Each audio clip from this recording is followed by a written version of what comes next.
TDP ప్రభుత్వం తనపై నమోదు చేస్తున్న అక్రమ కేసులకు భయపడే ప్రసక్తి లేదని వైఎస్ఆర్సీపీ ఎంపీ మిథున్ రెడ్డి స్పష్టం చేశారు.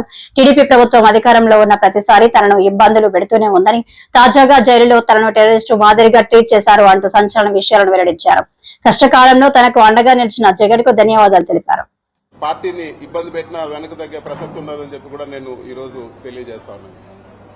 ఇది ప్రతిసారి తెలుగుదేశం పార్టీ అధికారంలో ఉన్నప్పుడు, ఎప్పుడు తెలుగుదేశం పార్టీ అధికారంలోకి వచ్చినా కూడా కేసులు పెట్టే పరిస్థితి చూస్తూనే ఉన్నాము. 2014-19లో కూడా తప్పుడు కేసు పెట్టి జైల్లో పెట్టడం జరిగింది. అప్పుడు కూడా చెప్పినాను, ఇది తప్పుడు కేసు, ఇది కేవలం హరాస్మెంట్ చేసేదానికే పెడుతున్నారని ఆ రోజు కూడా నేను చెప్పడం జరిగింది.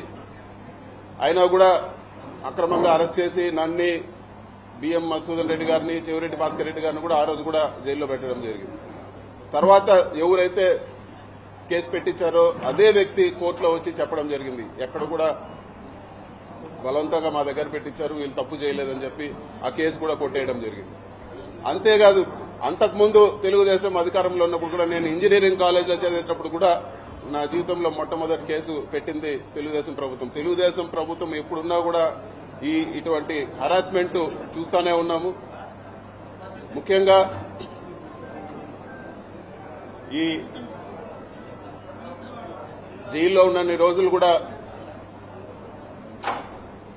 ఈ కష్టకాలంలో అండగా నిలబడిన మా పార్టీ అధ్యక్షులు జగన్మోహన్ రెడ్డి గారికి, అదేవిధంగా మా పార్టీ గౌరవ పెద్దలకు, మా పార్టీ క్యాడర్కి అందరూ కూడా వెన్నంటుండి సపోర్ట్ కొన్న ప్రతి అందరికి కూడా మనస్ఫూర్తిగా నేను ధన్యవాదాలు తెలియజేస్తా ఉన్నాను.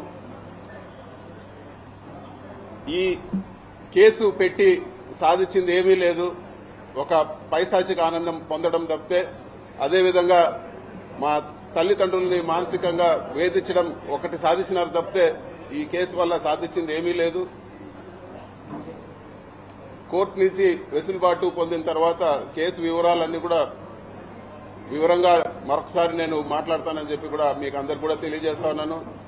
చివరిగా చెప్పేది ఏమంటే, మీరు కేసులు పెట్టినా లేకపోతే ఇంకోటి పెట్టినా మేము వెనక్కు తగ్గే ప్రసక్తే లేదు. ఖచ్చితంగా గట్టిగా ఇంకా రెట్టింపు ఉత్సాహంతో పోరాడతామని చెప్పి కూడా నేను తెలియజేస్తా ఉన్నాను. ఎక్కడ కూడా వైఎస్ఆర్ పార్టీ క్యాడర్ గాని లేకపోతే నాయకులు గాని ఎక్కడ కూడా ఆధారపడే పరిస్థితి ఉండదని చెప్పి కూడా నేను తెలియజేస్తా ఉన్నాను. ఇవన్నీ కూడా ప్రజలు గమనిస్తా ఉన్నారు. ఇవన్నీ కూడా ఒక డైవర్షన్ టాక్టిక్స్ లో భాగమే అని చెప్పి కూడా అందరూ కూడా గమనించాలని చెప్పి కూడా నేను కోరుతా ఉన్నాను. ప్రభుత్వం చేయాల్సిన పనులు పక్కన పెట్టి ఏదో ఒక అభూత కల్పన చేసి రకరకాల కేసులు పెట్టి నాయకులందరినీ కూడా జైళ్లలో పెట్టి, సంబంధం ఉన్నా లేకపోయినా ఎట్లంటే అట్లా జైళ్లలో పెట్టి, ఇదంతా కూడా వాళ్ళు చేయాల్సిన పనుల నుంచి డైవర్షన్ చేసే పరిస్థితి ఉందని చెప్పి కూడా మనం అందరం కూడా తెలుసుకోవాలని చెప్పి కూడా నేను తెలియజేస్తా ఉన్నాను. ఈ మొత్తం ఎపిసోడ్ లో అండగా నిలబడిన ప్రతి ఒక్కరికి కూడా నేను మనస్ఫూర్తిగా అందరు కూడా పేరు పేరున ధన్యవాదాలు తెలుపుకుంటాను. అందరు కూడా నమస్కారం. Thank you.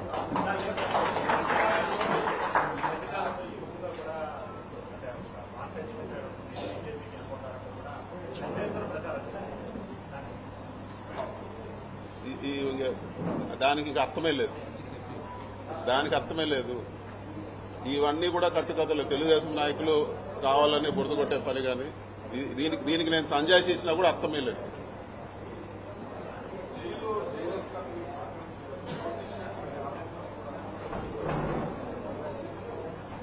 మరి ముఖ్యంగా జైల్లో ఎటువంటి పరిస్థితుల్లో పెట్టారంటే, ఒక టెర్రరిస్టో తీవ్రవాదిని జైల్లో పెట్టిన పరిస్థితి ఉండింది నాకు.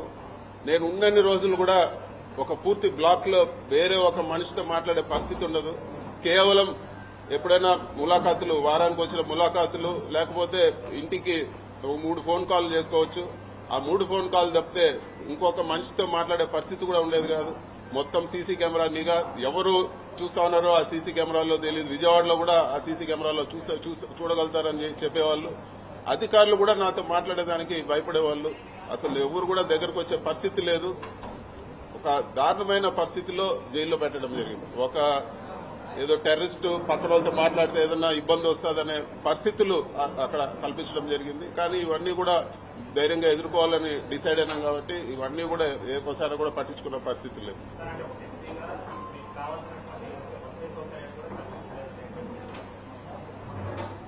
కోర్టు వసతులు కల్పించే విషయంలో కోర్టు ఆదేశాలు ఇచ్చే వరకు, కోర్టు నుంచి ఆదేశాలు ఇచ్చే వరకు ఏ ఒక్క వసతి కూడా జైల్లో కల్పించలేదు. వాళ్లకు చూస్తానే నాకు అర్థమైంది, జైలు అధికారులకు విపరీతమైన ప్రెజర్ ఉన్నది. వాళ్ళు ఏ ఒక్క వసతి కూడా కోర్టు నుంచి ఆదేశాలు రాకుండా ఏ ఒక్కటి కూడా కల్పించలేదు. ఇవ్వాల్సిన బేసిక్ రిక్వైర్మెంట్ కూడా అవన్నీ కూడా వచ్చిన ఫస్ట్ కోర్టు ఆర్డర్ వచ్చే వారం 10 రోజుల వరకు అస్సలు ఏ ఒక్క సహకారం కూడా లేదు. ఇవ్వాల్సిన ఫెసిలిటీస్ కూడా, మిగతా ఖైదీలకు ఇచ్చే ఫెసిలిటీస్ కూడా నాకు ఇవ్వలేదు.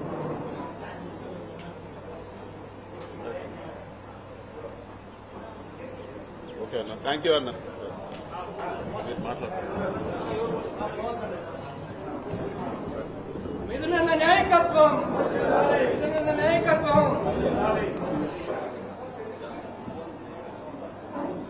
ఒక